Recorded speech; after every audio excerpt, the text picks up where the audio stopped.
येषु नित्यं भागवत सेवया भगवती उत्तम श्लोके भक्ति भवति नैष्टिकी। कृष्णाय वासुदेवाय देवकी नंदनाय च नंद गोप कुमाराय गोविंदाय नमो नमः। जय श्री कृष्ण चैतन्य प्रभु नित्यानंदा श्री अद्वैत गदाधर श्रीवास आदि गौर भक्त वृंदा गुरुवे गौरचंद्राय राधिकाय ददालये कृष्णाय कृष्ण भक्ताय तद्भक्ताय नमो नमः। मूकं करोति वाचालं पंगुं लंघयते गिरिं यत्कृपातमहं वन्दे श्रीगुरुं श्री परमानंद माधवम श्री चैतन्येश्वरम। हरे कृष्णा कृष्णा कृष्णा हरे हरे हरे राम राम राम हरे हरे। हरे कृष्णा। आप सभी भक्तों और माताओं का हार्दिक स्वागत है आज की श्रीमद् भागवतम की इस कक्षा में। स्वागतम सुस्वागतम। और हम चर्चा कर रहे हैं श्रीमद् भागवतम के स्कंद एक अध्याय नंबर 10 के ऊपर, जिसमें शायद आज हम दूसरा नंबर श्लोक पढ़ेंगे। तो मेरे पास अभी श्रीमद् भागवतम अवेलेबल नहीं है, थोड़ा बाहर आए हुए हम। तो मैं प्रार्थना करता हूँ डॉक्टर रेखा माता जी से कि श्लोक का उच्चारण करें और सभी भक्त लोग उनके साथ श्लोक पढ़ेंगे, या फिर वो ऐसा कर सकते हैं, वो अगर ग्रुप में डाल सकते हैं श्लोक तो ग्रुप से हम पढ़ के सबको सुना पाएंगे। तो माता जी से प्रार्थना है, माता जी कृपया ग्रुप में श्लोक डाल दें। जी प्रभु जी। हरे कृष्णा, दंडवत प्रणाम। धन्यवाद।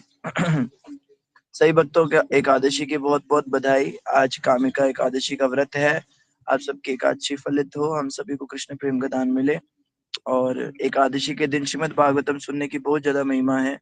तो आज वैसे करने की कोशिश नहीं थी, पर फिर हमने सोचा आज एकादशी के दिन भागवतम होनी चाहिए, अच्छा रहेगा। तो पूरे समय के लिए तो नहीं, थोड़े समय के लिए आज हम कक्षा करेंगे। आज ज्यादा लंबी कक्षा नहीं हो पाएगी, तो सभी भक्त ध्यान से सुने।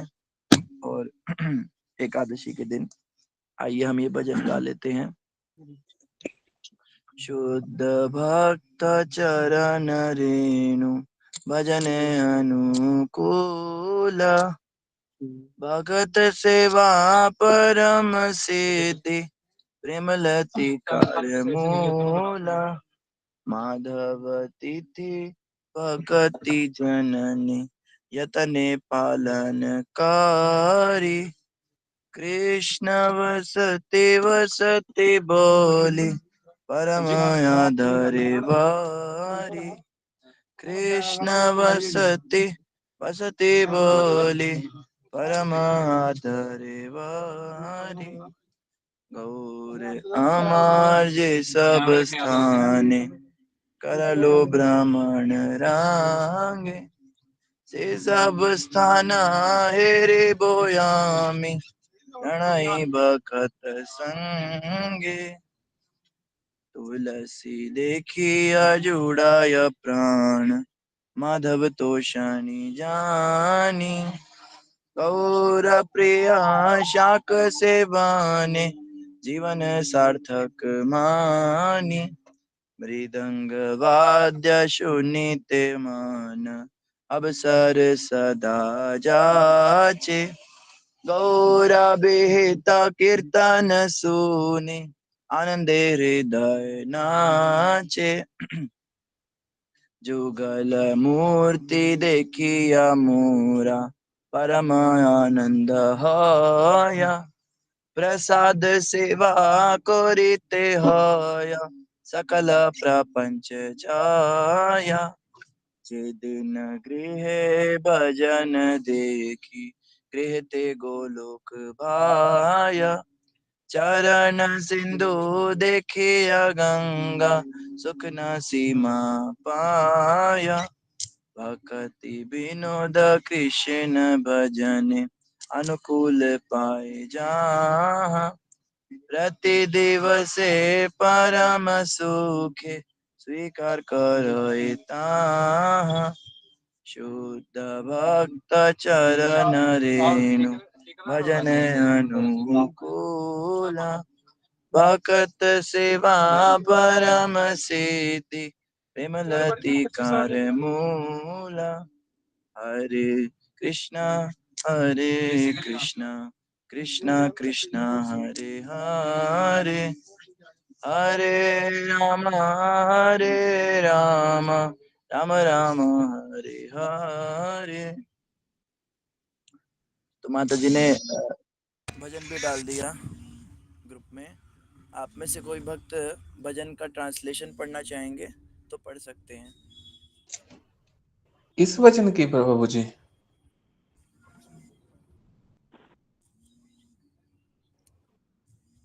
हरे कृष्णा, भजन का हरे ट्रांसलेशन कृष्णा कोई प्रभु पढ़ना जी। चाहेंगे? हाँ जी प्रभु जी। जी पढ़िए। हरे कृष्णा प्रभु जी। पढ़िए प्रभु जी। शुद्ध भक्तों के चरण कमलों की धूल, उत्साहपूर्ण भक्ति और सर्वोच्च कोटि के शुद्ध भक्तों की सेवा ही भक्ति रूपी लता की जड़ है। एकादशी और जन्माष्टमी जैसे पवित्र दिन उन भक्तों के लिए भक्ति की जननी है जो इनका आदर करते हैं। कृष्ण की लीलाओं के पवित्र स्थान मेरे पूजा स्थल बने और मुझे आशीर्वाद दे। मैं भगवान चैतन्य और उनके भक्तों की लीला से जुड़े सभी पवित्र स्थानों का सदैव दर्शन करूं। जब मैं अपने हृदय में मृदंग की ध्वनि सुनता हूं, तो मैं सदैव कीर्तन में सम्मिलित होने की इच्छा रखता हूं। और जब मैं भगवान चैतन्य की लीलाओं का वर्णन करने वाले प्रामाणिक गीत सुनता हूं, तो मेरा हृदय आनंद से नाच उठता है। जब भी मैं राधा कृष्ण के दिव्य श्री विग्रहों को देखता हूं, तो मुझे आनंद आता है, क्योंकि उनके प्रसाद को ग्रहण करके हम भौतिक तत्वों पर विजय प्राप्त कर सकते हैं। एक दिन भक्ति करते हुए मैंने देखा कि मेरा घर गोला गोलोक वृंदावन में परिवर्तित हो गया है। जब मैं भगवान का चरणामृत ग्रहण करता हूँ, तो मुझे भगवान विष्णु के चरणों से निकलती पवित्र गंगा का जल दिखाई देता है और मेरे आनंद की कोई सीमा नहीं रहती। हरे कृष्णा प्रभु जी। जी प्रभु जी, कंप्लीट हो गया? यस प्रभु जी। आगे और है से प्रभु जी, नहीं प्रभु 7 जी, और अभी 8 है। 7-8 है। एक 7 और 8 पेज है। है शायद। अच्छे, यस यस यस है आगे और भी। एक दिन भक्ति करते हुए मैंने देखा कि मेरा घर गोलोक वृंदावन में परिवर्तित हो गया है। जब मैं भगवान का चरणामृत ग्रहण करता हूँ, तो मुझे भगवान विष्णु के चरणों से निकलती पवित्र गंगा का जल दिखाई देता है और मेरे आनंद की सीमा नहीं रहती। तुलसी के वृक्ष के दर्शन से मेरा हृदय आनंदित होता है और भगवान माधव भी तृप्त होते हैं। जब मैं भगवान चैतन्य द्वारा प्रदत्त प्रसाद ग्रहण करता हूँ, तो यह एक नए जीवन का अनुभव होता है। भगवान चैतन्य को साक नमक हरी सब्जी बहुत प्रिय थी और इस ग्रंथ में एक और गीत है जो इस प्रकार के प्रसाद के अद्भुत प्रभावों का वर्णन करता है। भक्ति विनोद यह कहकर निष्कर्ष निकालते हैं, जो कोई भी इन भक्ति प्रथाओं के लिए उत्साह की स्थिति प्राप्त करता है, वह जहां भी होगा परम आनंदित होगा। हरि बोल। बहुत सुंदर प्रभु जी, बहुत सुंदर आपने पढ़ा, धन्यवाद। हरे कृष्णा। तो ये जो भजन है ये विशेष रूप से भक्ति विनोद ठाकुर जी का लिखा हुआ है। ये प्रत्येक एकादशी को गाया जाता है। इसमें बताया है, माधव तिथि भक्ति जननी यतने पालन करी। माधव तिथि कहते एकादशी को। एकादशी को हरिवार भी कहते हैं। तो भगवान कृष्ण का ये दिन है और ये भक्ति की जननी है, भक्ति की माँ है एकादशी। तो जो भक्ति की माँ को प्रसन्न नहीं करेगा तो उसके पास बेटी कैसे आएगी? तो हमें एकादशी का व्रत बड़े यत्न पूर्वक रखना चाहिए। एकादशी का व्रत रखने से भक्ति देवी बड़ी प्रसन्न होती हैं। एकादशी का व्रत रखने से भगवान कृष्ण बड़े प्रसन्न होते हैं। एकादशी का व्रत रखने से समस्त प्रकार की दुविधाएं दूर होती है, समस्त प्रकार के पाप कटते हैं, रोग कटते हैं। और ये एकादशी का व्रत जो है ये बड़ा ही महत्वपूर्ण है वैष्णवों के लिए, विशेष रूप से वैष्णवों के लिए और सामान्य रूप से सभी के लिए आवश्यक है। तो आइए आज हम पढ़ेंगे श्रीमद् भागवतम स्कंद 1 अध्याय 10 श्लोक संख्या 2। आप सबके पास श्लोक आ चुका है, सभी ग्रुप से श्लोक निकाल लीजिए। जिसके पास श्रीमद् भागवतम है वो भागवतम से श्लोक निकाल सकते हैं। मेरे पीछे सभी भक्त लोग पढ़ने का प्रयास करेंगे। सभी कृपया करके अपना माइक अनम्यूट कर लीजिए और मेरे पीछे श्लोक पढ़िए। सूत उवाच सूत उवाच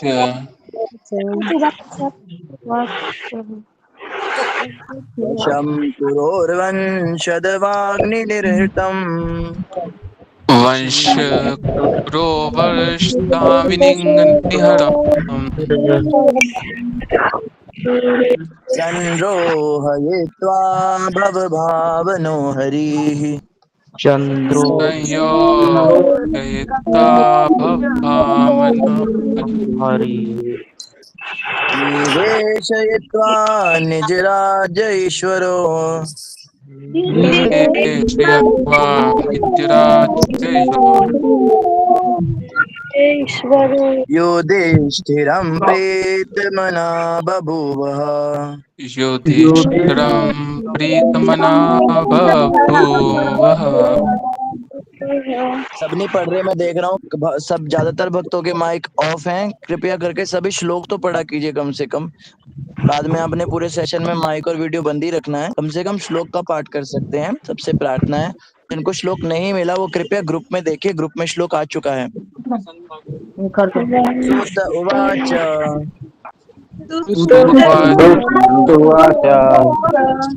वंशं पुरोर्वंशदवाग्निनिर्हितम्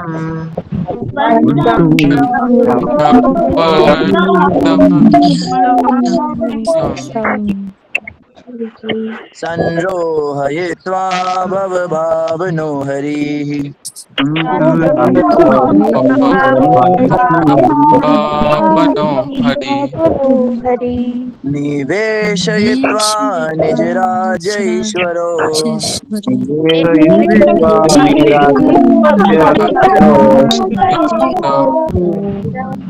युधिष्ठिरं प्रीतमना बभूवः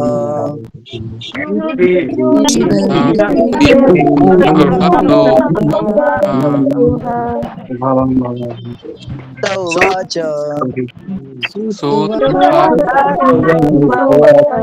वंशं पुरोर्वंशदवाग्निनिर्हृतम्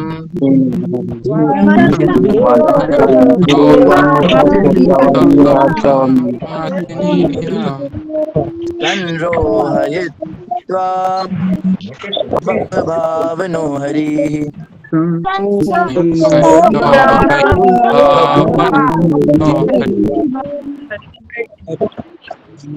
निवेशयित्वा निजराज्यैश्वरो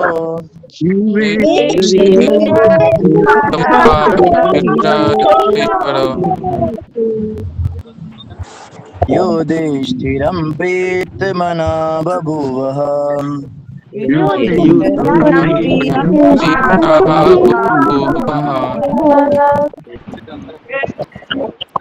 धन्यवाद सभी भक्तों का जिन्होंने श्लोक पढ़ा। बहुत बहुत धन्यवाद आप सभी का।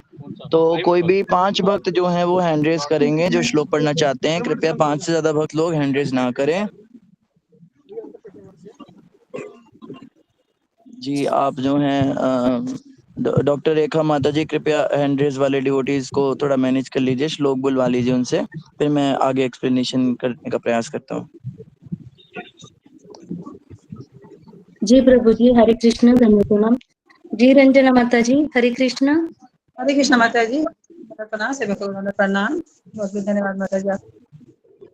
सुत उवाच वंशं कुरु वंशदव अग्निनिर्हृतम् संरोहयित्वा भवभावन हरि निवेशयित्वा निजराज्येश्वरो युधिष्ठिरं प्रीतमना बभूवः। हरे कृष्ण। जी बहुत बहुत धन्यवाद माता जी। हरे कृष्ण कोमलप्रीत माता जी, दंडवत प्रणाम। डॉक्टर रेखा माता जी, सॉरी मैं डिस्टर्ब कर रहा हूँ। माता जी आप थोड़ा एक फोटो और भेज देंगे श्लोक के जिसमें शब्दार्थ और अनुवाद भी हो।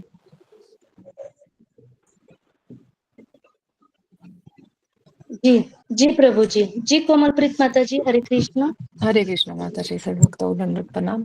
सूत उवाच वंशं कुरुर्वंश द्वाग्नि निर्होत्तं संरोहिता भव भावनो हरि निवेशयित्वा निजारच्य ईश्वरो युधिष्ठिरं प्रीतमन बभूवाह। हरे कृष्ण। जी धन्यवाद माता जी, हरे कृष्ण। जी अंतर्यामी प्रभु जी, दंडवत प्रणाम। हरे कृष्ण माता जी, दंडवत प्रणाम।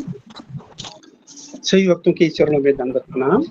सूत उवाच वंशं कुरोर्वस्स दवाग्निहृतं सरोहयित्वा भवभावो न हरिः निवेशयित्वा निजराज्यैश्वरो युधिष्ठिरं प्रीतमना बभूवः। हरे कृष्ण माता जी। जी बहुत बहुत धन्यवाद प्रभु जी। जी मोतीलाल प्रभु जी, हरे कृष्ण, दंडवत प्रणाम। हरे कृष्ण माता जी, दंडवत प्रणाम। उवाच वंशं कुरुवंशदवाग्निनिहितं सरोहयित्वा भवभावनो हरि निवेशयित्वा निजराज्यैश्वरो युधिष्ठिरं प्रीतमना बभूव। हरे कृष्ण। जी बहुत बहुत धन्यवाद प्रभु जी, हरे कृष्ण। जी राधिका माता जी, हरे कृष्ण, दंडवत प्रणाम। हरे कृष्ण, दंडवत प्रणाम। सूत उवाच वंशं कुरुवंशदवाग्निनिर्युक्तं संरोहित्वा भवभावनो हरिः निवेशयित्वा निजराज्य ईश्वरो युधिष्ठिरं प्रीतमना बभूवः। हरे कृष्ण माता। जी माता जी बहुत बहुत धन्यवाद।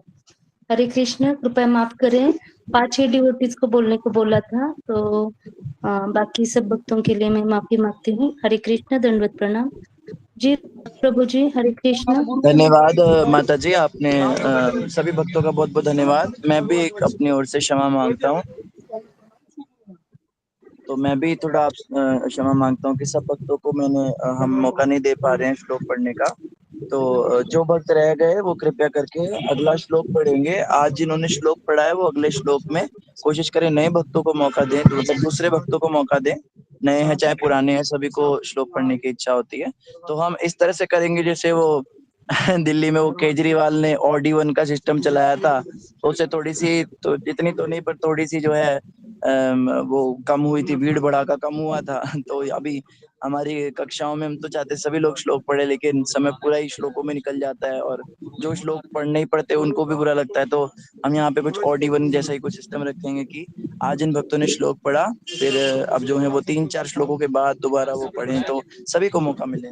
तो धन्यवाद सभी भक्तों का। ये जो श्लोक है ये है श्रीमद् भागवतम में। हमने पिछले श्लोक में पढ़ा था युधिष्ठिर महाराज का राज्याभिषेक हो चुका है और युधिष्ठिर महाराज अपना शासन चला चुके हैं। उन्होंने 3 कार्य किए थे। एक तो वो बड़े थे घर के, एक उन्होंने जो कौरव थे जो कि आतताई थे उनका नाश किया था, और बड़े धर्म पूर्वक वे राज्य चला रहे थे।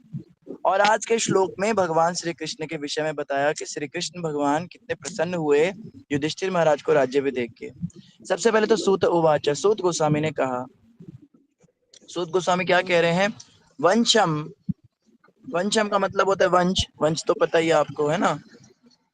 वंश कुरोर, कुरो का मतलब होता है कुरु, जो राजा कुरु के वंशज हैं उनकी बात होती है। वंशम कुरो यानी कुरु वंश की बात हो रही है, जो कुरु महाराज का वंश है। वंशम कुरो वंश दावाग्नि। एक बैठा देंगे प्रभु जी से ना, जिम्मा को सौ पड़ेंगे ना, बोलिए लो। हरे कृष्णा। धन्यवाद प्रभु जी, जगराज प्रभु जी, माइक खुल कीजिए। संध्या माता जी। ना सेफ न होए। जो मीटिंग के होस्ट है मैं उनसे प्रार्थना करता हूँ कि उनके हाथ में सारे कंट्रोल्स होते हैं, कृपया करके वो थोड़ा ध्यान दें। जब मैं साधना भक्ति वाले चैनल से ज्वाइन करता हूँ तो मैं खुद ही कर लेता हूँ ये काम, लेकिन अभी मैं नहीं कर पाऊंगा किसी कारण से, तो प्रार्थना है थोड़ा सा ध्यान रखें, ठीक है। तो यहाँ पे बताया जा रहा है वंश दवाग्नि। वंश दवाग्नि का मतलब होता है, वंश को बांस भी कहते हैं, वंश का एक मतलब बांस भी होता है, और बांस से ही जो बांसुरी बनती है उसको वंशी कहते हैं, तो वंश से वंशी बनती है। तो बांस जो होता है उसमें भी दवाग्नि लग जाती है। कई बार हम देखते हैं जंगल के अंदर, जैसे हम सुबह प्रार्थना भी गाते हैं, संसार दावा नल लोका, तो दावा नल या दावाग्नि का मतलब क्या होता है? एक तो सामान्य अग्नि होती है, किसी के घर में आग लग गई, किसी के कपड़ों में आग लग गई, किसी के किचन में आग लग गई, या है ना, थोड़ी बहुत आग लग जाती है, किसी के खेत में आग लग जाती है, किसी के घर में आग लग जाती है। लेकिन ये क्या है? दावाग्नि।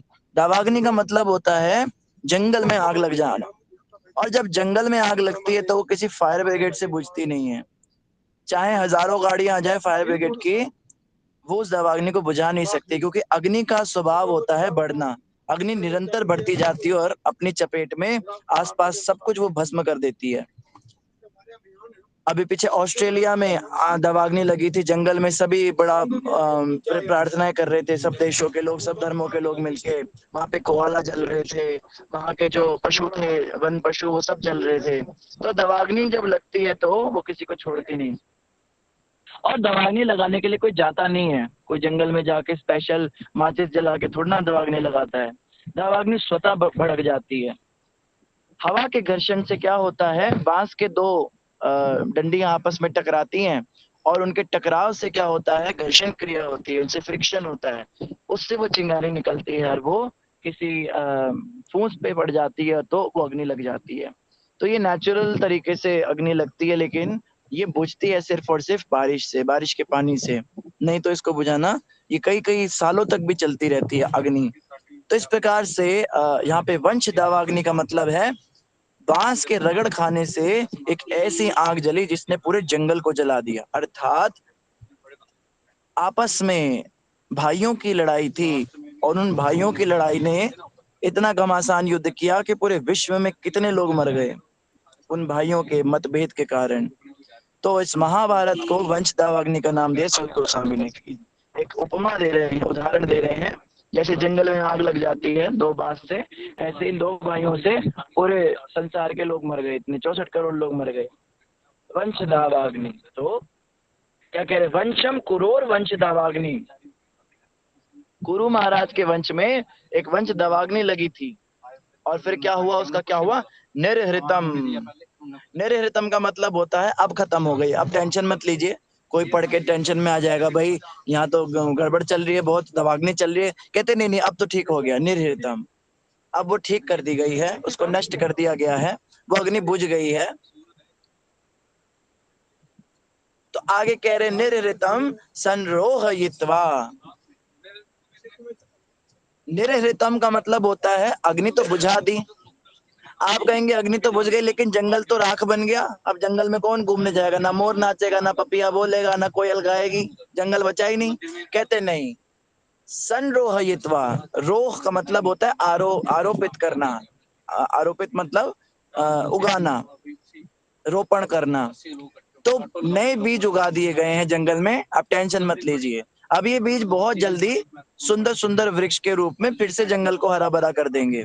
अर्थात फिर से नया राजा बनाया गया है, और ये नए राजा जो हैं ये फिर से समृद्धि लाएंगे पूरे राज्य में, धीरे धीरे सब सिस्टम ठीक हो जाएगा। एकदम से देखिए कुछ भी नहीं होता।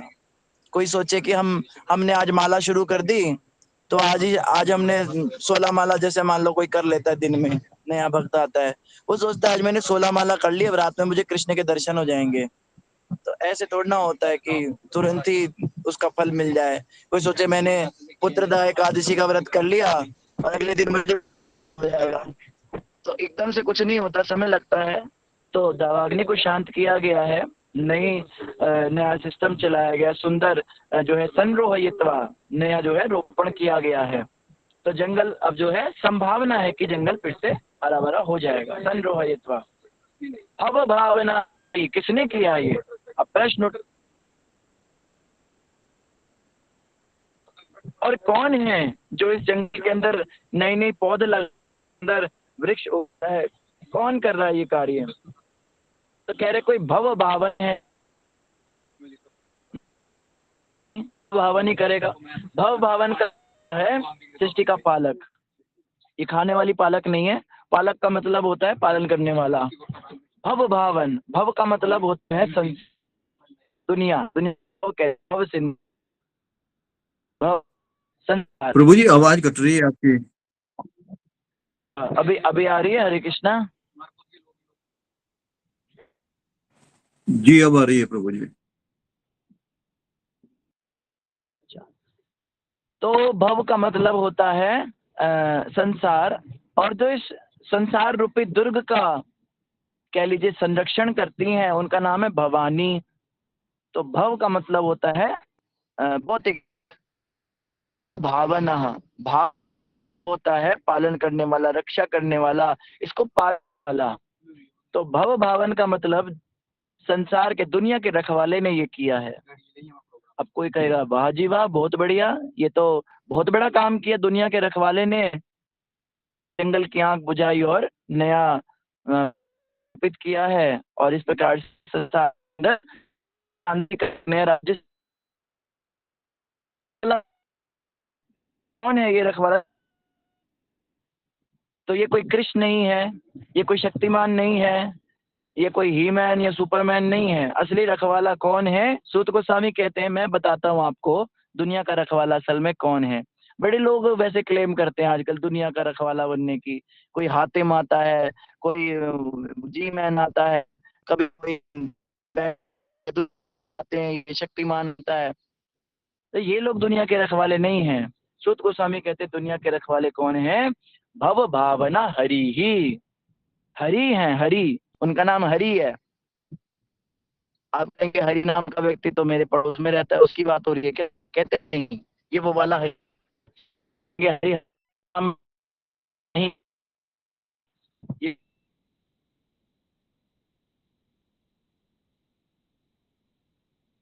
प्रभु जी आवाज कट रही काफी।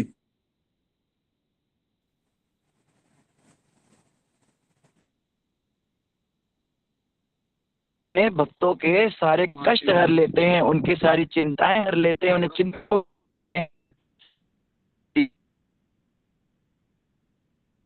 का पालन करते हुए उनकी सारी को जो हर लें। तो जिन मतलब बता,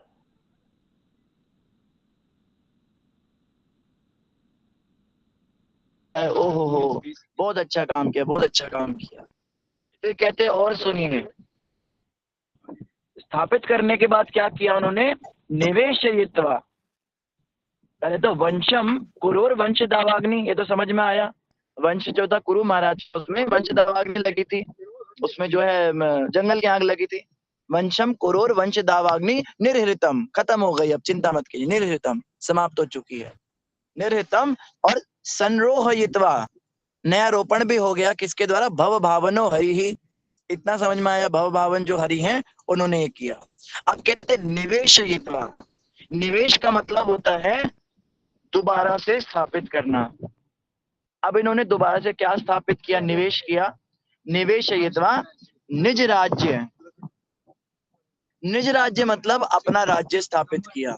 निवेशयित्वा निज राज्य। ईश्वरो, ईश्वर का मतलब होता है परमेश्वर। तो भगवान ने क्या किया? निज राज्य कभी होते हैं। निज सुख का मतलब सिर्फ ये नहीं होता कि मेरा पेट भरे, निज सुख में मेरे बच्चों का पेट भरे, मेरे पति का पेट भरे, मेरी पत्नी का पेट भरे, सब कुछ आ जाता है। तो निज का मतलब अपनों से भी होता है। तो यहाँ पे निज राज्य का अर्थ युधिष्ठिर महाराज का राज्य है, ये भगवान कृष्ण का राज्य नहीं है। क्योंकि युधिष्ठिर महाराज भगवान के बड़े प्रिय थे, अपने परिवार के जन भी थे, भक्त भी थे, तो हर प्रकार से वो उनके अपने व्यक्ति थे। तो निज राज्य शब्द गलत नहीं है यहाँ पे।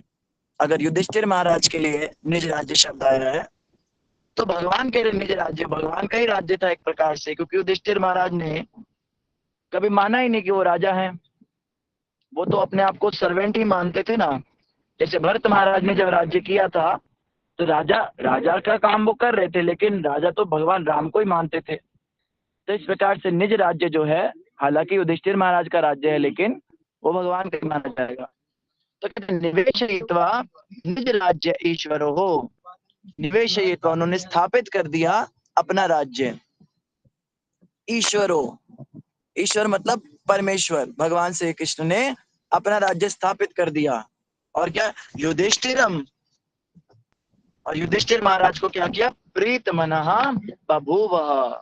प्रीत मनः का मतलब होता है, प्रीत का मतलब होता है प्रेम, प्रेम या प्रसन्न होना, खुशी, उसको प्रीत कहते हैं। लोग अपने नाम रखते हैं, जैसे हमारे बीच में कोमलप्रीत माता है, तो मतलब कि कोई कोमलता से जो प्रेम होता है भगवान से, ये भगवान के ऊपर ही नाम होते हैं सब। मैंने देखा सिखों में बहुत ज्यादा भगवान के नाम रखते हैं, कोई हरप्रीत रखता है, ये भगवान से प्रेम करने वाले को हरप्रीत कहते हैं। कोई गुरप्रीत रखता है, जो गुरु से प्रेम करने वाले हैं। तो इस प्रकार से प्रीत शब्द जो है, एक तो वो राम रहीम की वो थी चेली, क्या नाम था, हनीप्रीत उसका नाम था। वो शायद हनी को बड़ा पसंद करती होगी, वो शायद खाती होगी, तो उसके माँ बाप ने हनीप्रीत नाम रख दिया होगा उसका। तो ये प्रीत नाम जो, प्रीत जो शब्द है, इससे लोग बड़े नाम रखते हैं। तो खैर, प्रीत का मतलब यहाँ पे बता रहे हैं प्रीत मनः, ये भी एक शब्द है, मन की प्रसन्नता, अपने मन को प्रसन्न, भगवान अपने मन में बहुत प्रसन्न हुए। ईश्वरः युधिष्ठिर प्रीत मना, युधिष्ठिर को, जो युधिष्ठिर का राज्य स्थापित करा के ईश्वर क्या हुए, प्रीत मना, बड़े प्रसन्न हुए, मन में प्रसन्न हुए। और बभूवः का मतलब होता है हुए। तो इस प्रकार से श्लोक में बताया कि भगवान कृष्ण ने क्या किया, दावाग्नि समाप्त की, नया राज्य आरोपित किया और युधिष्ठिर महाराज को राजा बनाकर बड़े प्रसन्न हुए। तो आइए अनुवाद पढ़ेंगे श्रील प्रभुपाद जी के द्वारा। अनुवाद में प्रभुपाद जी कह रहे हैं, श्रील सुत गोस्वामी ने कहा, विश्व के पालन करता भगवान श्री कृष्ण महाराज युधिष्ठिर को उनके साम्राज्य में पुनः स्थापित करके एवं बांस से लगने वाली दावाग्नि की तरह क्रोध की अग्नि से विनष्ट हुए कुरुवंश को पुनर्जीवित करके अत्यंत प्रसन्न हुए। इतना समझ में आया कि भगवान कृष्ण बड़े प्रसन्न हो गए युधिष्ठिर महाराज को राजा बना के। ये आज के श्लोक में बताया है। तात्पर्य के लिए मैं प्रार्थना करूंगा, आप में से कोई भक्त अगर पढ़ना चाहे तो जो है 2-2 लाइन सभी पढ़ सकते हैं, ताकि सबको मौका भी मिले और हम भी उसके ऊपर चर्चा कर सकें। जी, आदि नारायण प्रभु जी पढ़ेंगे। हरे कृष्णा, धन्यवाद प्रणाम। तात्पर्य श्रील प्रभुपाद जी का द्वारा, प्रभुपाद जी की जय। इस संसार की तुलना उस दावाग्नि के साथ की जाती है जो बांस की झाड़ियों में घर्षण से उत्पन्न होती है। ऐसी दावाग्नि स्वतः लगती है क्योंकि बांसों में घर्षण बाह्य कारण के बिना होता है। इसी प्रकार जी प्रभु जी आगे। इसी प्रकार भौतिक संसार में प्रकृति पर प्रभुत्व जताने की इच्छा वाले लोगों के क्रोध आपस में टकराते हैं, जिससे युद्ध की अग्नि भड़कती है, जिससे अवांछित प्रजा का नाश हो जाता है।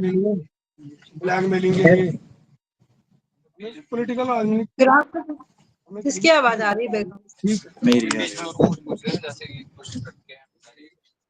ऐसी अग्नियां या युद्ध भड़कते रहते हैं और श्री भगवान को उनसे कुछ लेना देना नहीं होता, लेकिन चूंकि वे सृष्टि का पालन करना चाहते हैं, अतएव वे चाहते हैं कि जन समूह आत्म साक्षात्कार के सत्पथ पर चले, जिससे जीव भगवत धाम में प्रवेश कर सके। श्री भगवान कष्ट भोगने वाले मनुष्यों को भगवत धाम अपने पास बुलाना चाहते हैं, जिससे वे त्रिविध भौतिक तापों से मुक्त हो जाएं। सृष्टि बनाने का उद्देश्य ही यही है, लेकिन जो होश में नहीं आता वह श्री भगवान की माया शक्ति द्वारा दिए गए कष्टों को इस संसार में भोगता है। अतएव श्री भगवान चाहते हैं कि उनके प्रमाणिक प्रतिनिधि ही संसार पर शासन चलाएं, भगवान श्री कृष्ण बहुत बहुत धन्यवाद प्रभु जी। तो यहाँ पे बताया जा रहा है कि धन्यवाद। यहाँ पे बताया जा रहा है कि इस प्रकार से दावाग्नि के विषय में पहले प्रभुपाद जी ने बताया, ये हमने सुन ही लिया कि दावाग्नि जो है लगाई नहीं जाती, वो स्वतः लग जाती है। लोगों की ईगो क्लैशेस होती हैं, अपने अहंकार टकराते हैं। जो प्रकृति पर प्रभुत्व जताना चाहते हैं ऐसे लोग हमेशा इसी तरह से कष्ट में रहते हैं। आप देखिए साधु संतों में कभी झगड़ा नहीं होगा, जो मतलब मतभेद हो सकता है पर मनभेद नहीं होगा, कभी उनमें लड़ाई नहीं होगी। कई बार हम देखते हैं कुछ संप्रदायों में आपस में कई मतभेद हो जाते हैं, लेकिन हम कभी ये नहीं देखते कि वो एक दूसरे को डंडे मार रहे हैं, गालियां निकाल रहे हैं, या एक दूसरे को, वो बड़े शांत तरीके से एक सभा बिठाकर उसमें बड़े प्रेम से एक दूसरे को प्रणाम करके, एक दूसरे को प्रसाद सेवन करा के, एक दूसरे के गले में माला डाल के, चंदन अर्पित करके फिर बैठते हैं और बड़े सभ्य तरीके से कहते हैं चलो अब हम चर्चा करते हैं शास्त्रों से कि क्या भेद है, क्या मतभेद चल रहा है। तो बड़े सलीके से वो काम होता है अगर कभी मतभेद होता भी है। लेकिन आजकल क्या होता है, आजकल नया ट्रेंड चला है, आजकल वीडियो बना देते हैं। पहले वाले ने वीडियो दूसरे के लिए बना दी, दूसरे वाला फिर पहले वाले को वीडियो में उल्टा सीधा बोलेगा, फिर पहला वाला फिर दूसरे के लिए वीडियो बनाएगा। अभी वीडियो वीडियो खेलते हैं, पर जो प्रामाणिक तरीका था वो ये बिल्कुल भी नहीं था। अगर कोई मतभेद है, और अक्सर हो जाता है, प्रभुपाद जी कहते हैं शुद्ध भक्तों में भी कई बार मतभेद हो जाता है, तो उसको सुलझाने का यही तरीका होता था कि प्रेम पूर्वक एक मिड पॉइंट में जाके बैठते थे और आमने सामने बैठ के बातचीत करते थे, वीडियो वीडियो नहीं खेलते थे इस तरह। तो खैर इस प्रकार से हम देखते हैं साधु संत जो होते हैं वो कभी झगड़ते नहीं। एक बार की बात है, तो साधु थे, वो दोनों साधु साथ में रहते थे, तो दोनों ही मतलब ऐसे फक्कड़ साधु थे, घूमते रहते थे और एक दूसरे से बड़ा प्रेम था। तो एक बार एक साधु के मन में विचार आया, उसने कहा भाई हम कभी झगड़ते नहीं। तो दूसरा कहते झगड़ा कैसे होता है भाई, मुझे सिखाओ फिर मैं तुम्हारी इच्छा पूरी करूं। कहता है मैं बताता हूँ तुम्हें झगड़ा कैसे होता है। वो उसको सिखा रहा है। वो कहता है देख मैं कहूंगा ये सही है, तुमने कहना नहीं ये सही नहीं है, ये गलत है, वो सही है, तो फिर हमारा झगड़ा हो जाएगा। कहता है ठीक है मैं समझ गया। तो वो कहते हैं ये सही है, दूसरा कहता है नहीं नहीं वो सही है, पहला कहता है नहीं तुम्हारी बात गलत है मैं सही हूँ, तो दूसरा कहता है हाँ भाई वैसे ठीक कह रहे हो, तुम ही सही होंगे, मेरे अंदर तो इतनी बुद्धि नहीं। तो पहला कहता है अरे तुमसे झगड़ा करना भी नहीं आता। फिर दोनों खिलखिला के हंसने लगे। तो जो भक्त होते हैं, जो संत होते हैं, वो उनके अंदर ईगो क्लैशेस होते ही नहीं कभी, उनके अंदर कभी अहंकार की लड़ाई नहीं होती। क्योंकि जो संसार के अंदर ज्ञानी है वो इस बात को जानता है कि हर व्यक्ति का अपना पॉइंट ऑफ व्यू होता है, हर व्यक्ति का अपना दृष्टिकोण होता है, और कोई भी व्यक्ति गलत नहीं होता। हर व्यक्ति एक नए दृष्टिकोण से बात कर रहा होता है। हमारी सोच क्या है, हम जो नॉर्मल लोग हैं, हम हर किसी को सही और गलत के एक बॉक्स में डाल देते हैं। हमारे पास दो डब्बे हैं, एक डब्बा है सही, एक डब्बा है गलत। तो कुछ लोग हम सही वाले डब्बे में डाल देते हैं, जो हमसे मैच करते हैं, जिनके विचार हमसे मैच हो जाते हैं वो सही वाले डब्बे में है, और जिनके विचार हमसे मैच नहीं होते वो गलत वाले डब्बे में चले जाते हैं। लेकिन जो ज्ञानी पुरुष होते हैं वो सही और गलत से ऊपर उठ जाते हैं। वो जानते हैं हर व्यक्ति जो है अपना एक संसार में आता है, और वो किसी को गलत भी नहीं कहते और किसी को सही भी नहीं कहते। वो कहते हैं जिसकी जैसी मति उसकी वैसी गति, जो जैसी जैसी सोच रखता है उसके साथ वैसा ही होता है।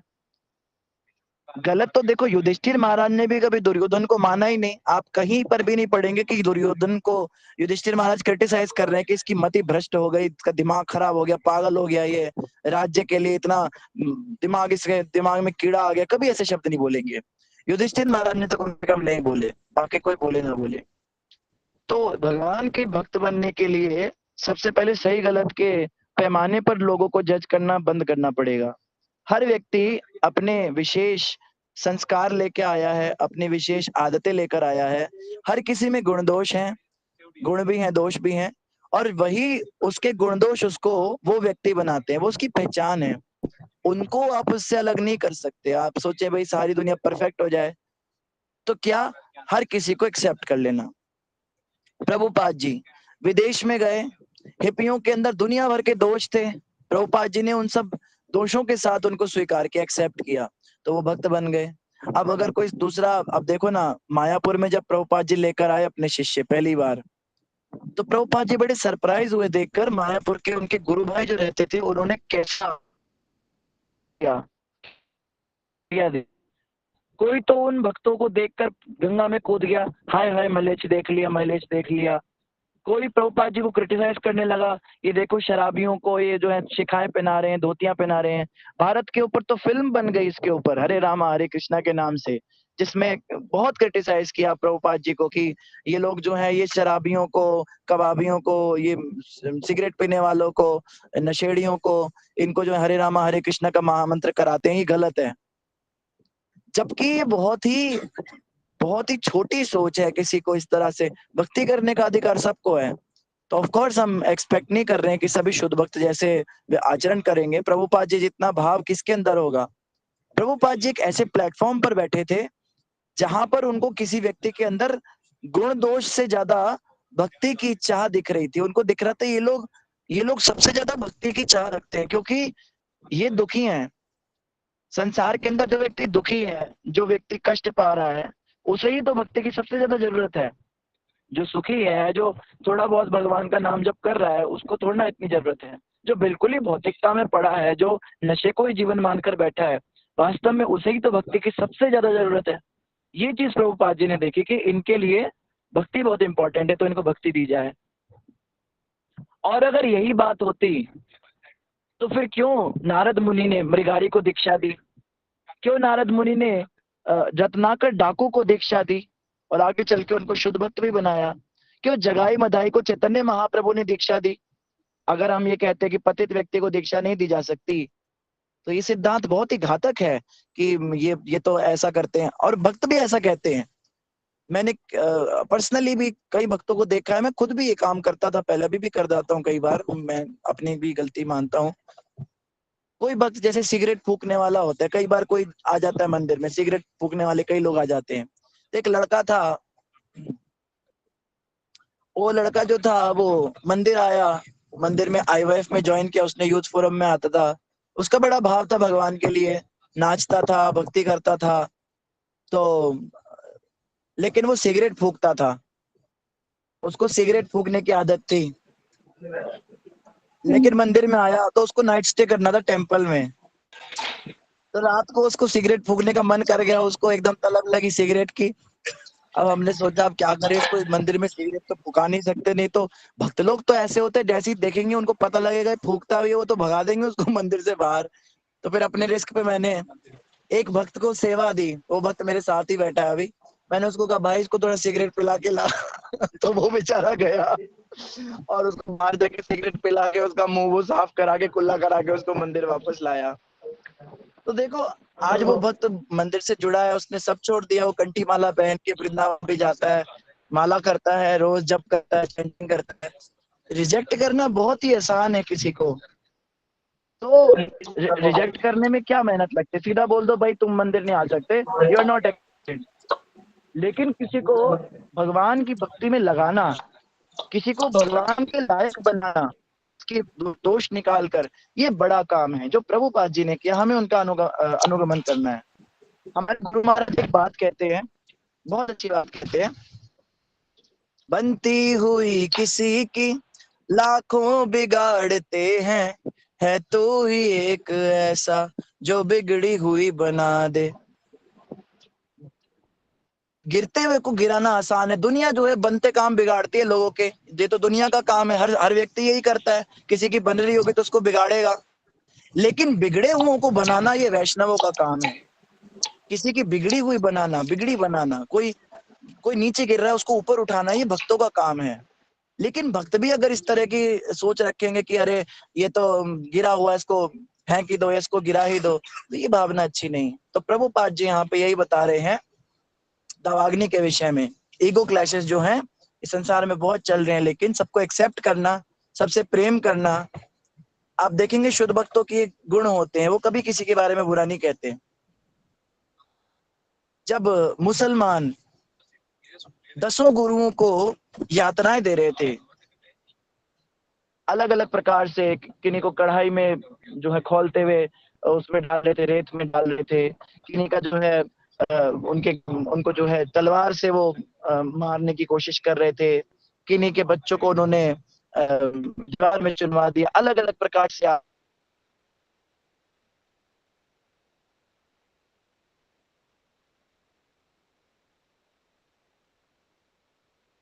चाहिए था, पर उन्होंने कभी किसी को श्राप नहीं दिया। वो बस बोलते थे तेरा को जो है तो हमारे कृष्ण बस लेकर आए कि आज इस प्रकार से भाग्य प्रसन्न होते थे। प्रभु जी आवाज कट जीसस रही है।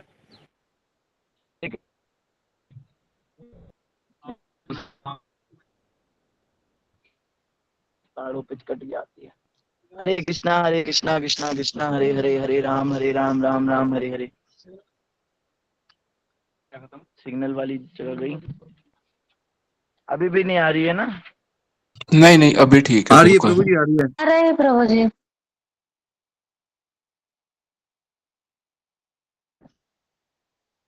हम ज्यादा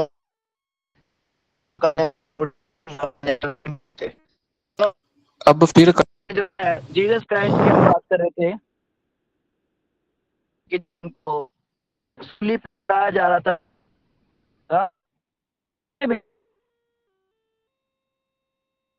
तो प्रभु जी फिर कट रही है आवाज, काफी कट रही है, कुछ भी स्पष्ट नहीं है। सुधा माता जी उसके बाद हम समापन करते हैं। हरे कृष्णा। हरे कृष्णा प्रभु जी, आपने कुछ कहा है क्या?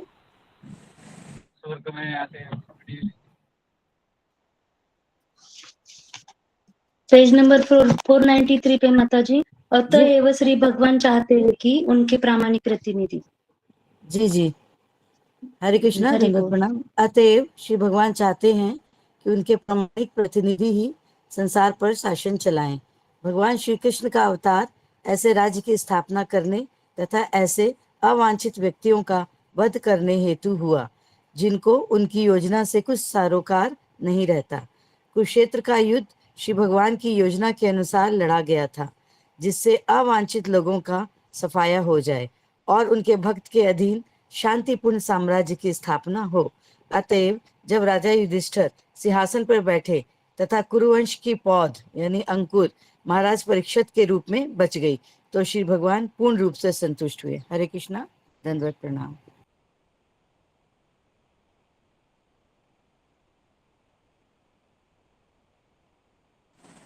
जी प्रभु जी, हरे कृष्णा।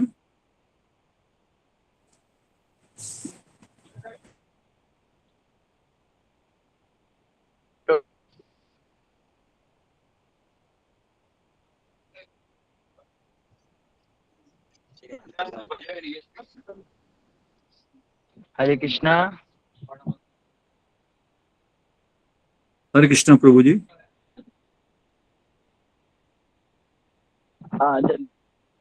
क्षमा कीजिएगा, आज भी थोड़ा सा समस्या हो रही है नेटवर्क की। अब आ रही है प्रभु जी? मैं कह रहा हूँ कि मेरी ओर से क्षमा याचना हम उस कारण से।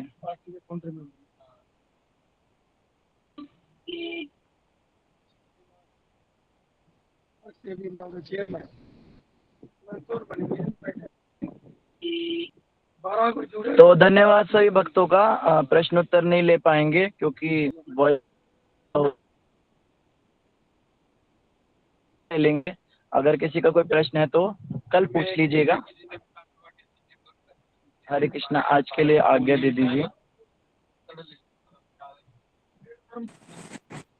बहुत बहुत धन्यवाद प्रभु जी। बहुत बहुत धन्यवाद। हरे कृष्णा। हरे कृष्ण, दंडवत प्रणाम।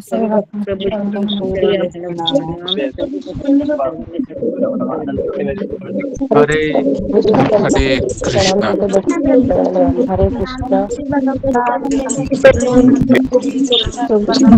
हरे कृष्ण।